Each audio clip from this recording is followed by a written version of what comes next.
We will now continue with the installation and operation of the various trackless attachments.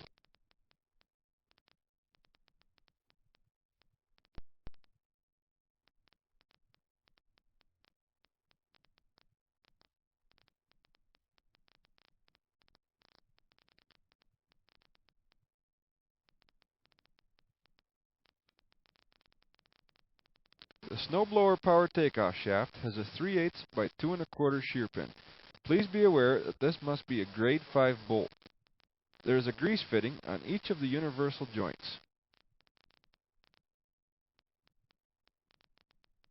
Occasionally pull the PTO shaft apart and grease all 4 sides with a paintbrush. There are also 2 grease fittings on either side of the PTO shaft.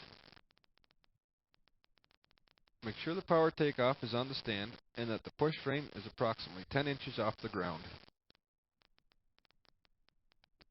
Check the gearbox for oil leaks. Make sure that all couplers are clean. Use an aerosol can or compressed air to clean.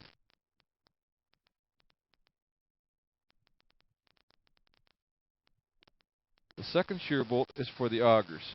It is located on the end of the cross shaft. It too is a grade 5 shear bolt. The part number is 50-042. Make sure the drive chain is tight.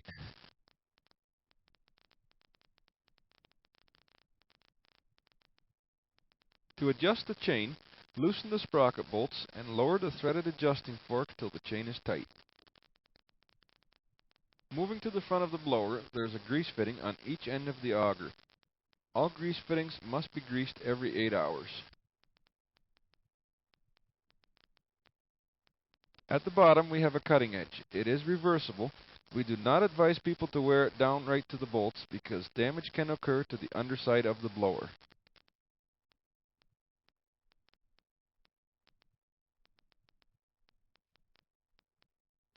Remove wing nuts and slide power takeoff cover under the seat. Lock both lift latches in the open position. Carefully drive the tractor into the push frame.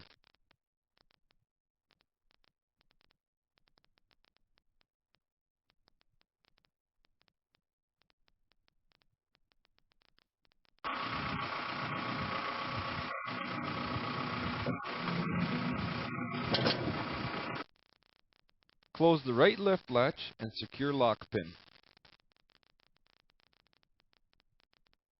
Close the left lift latch and secure lock pin.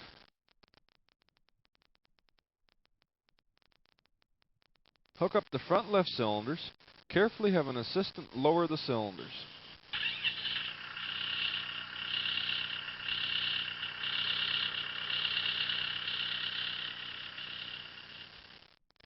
Install the pins and linch pins.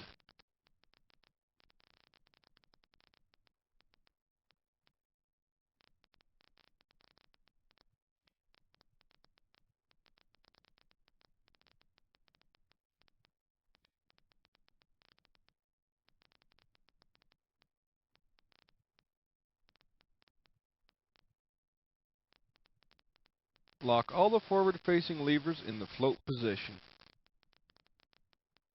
Lift up the power takeoff shaft. Slightly rotate in order to line up with the splines of the tractor.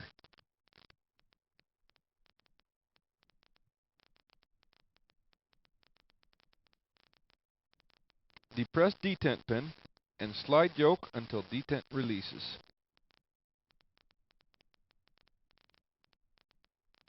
Close the power takeoff cover and install the wing nuts.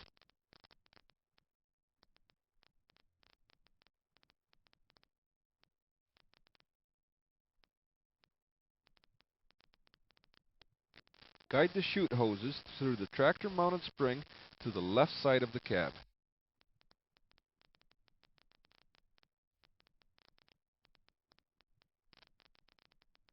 Hook the black hose to the second coupler from the top and the yellow hose to the yellow coupler.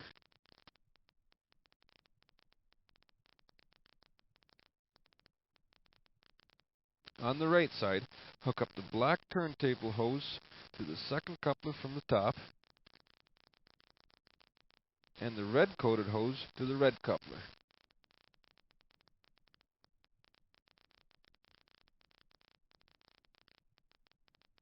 Secure the top link to the cab with pin and linchpin. Adjust top link so cutting edge is approximately 3/4 of an inch off the ground.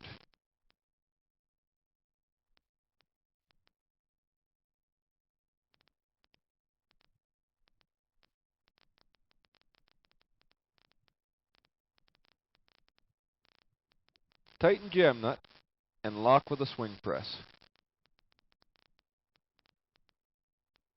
Please be aware that the blower top link pin is a special pin with a shallow head.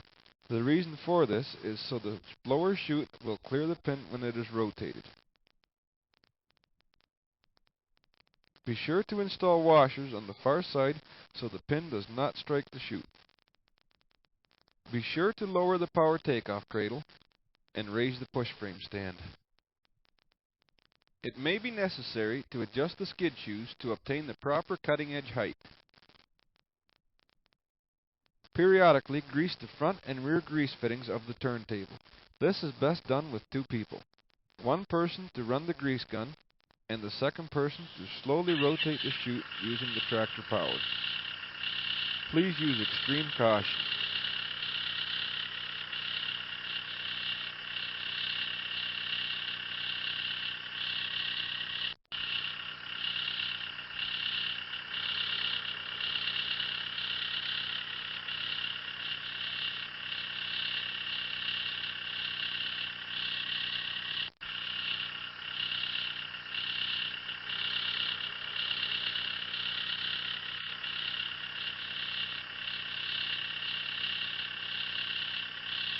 This then being the second grease fitting, it is done in the reverse rotation.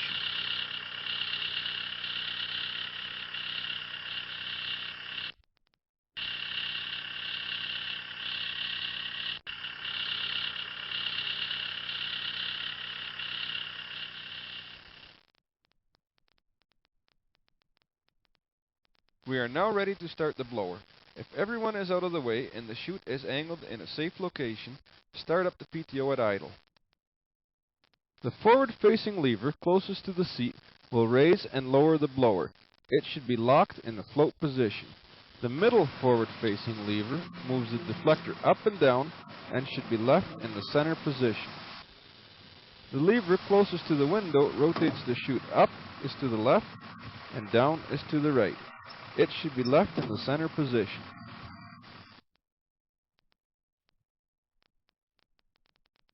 If the blower chute should get plugged, turn off the tractor, remove the front chute pin, open up the front chute enclosure, and with a small shovel, clean out the chute and the impeller blades. Close the chute enclosure and install the chute pin and hairpin.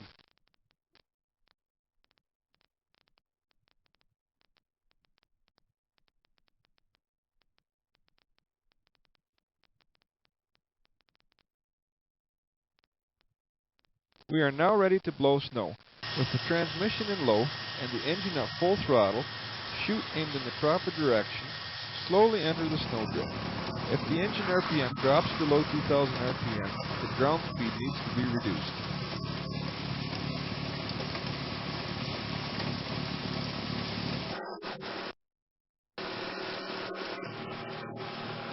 It is always a good idea to scout the area to be blown in the fall before the snow flies. This way, all obstacles can be flagged. It is always a good idea to blow snow away from traffic and pedestrians.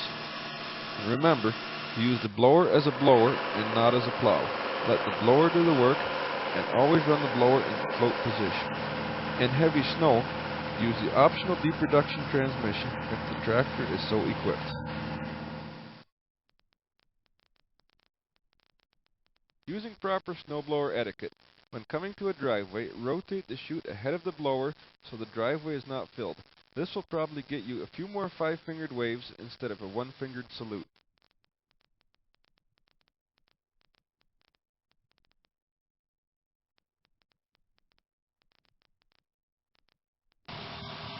For truck loading ease, a front and side board have been added to extend the box height. However, you may also slightly raise the dump body to use the front box wall as a backboard.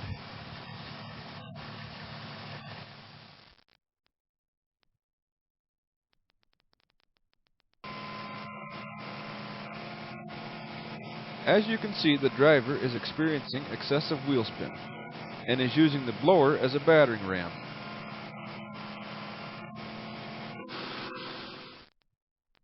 If you experience resistance while driving into a drift, raise the blower slightly while maintaining a forward motion. The idea is to cut 2 to 3 raised plateaus. Once you have the blower raised to its highest position, back out, lower the blower and float, and make a second clearing pass, and repeat step 1 if needed.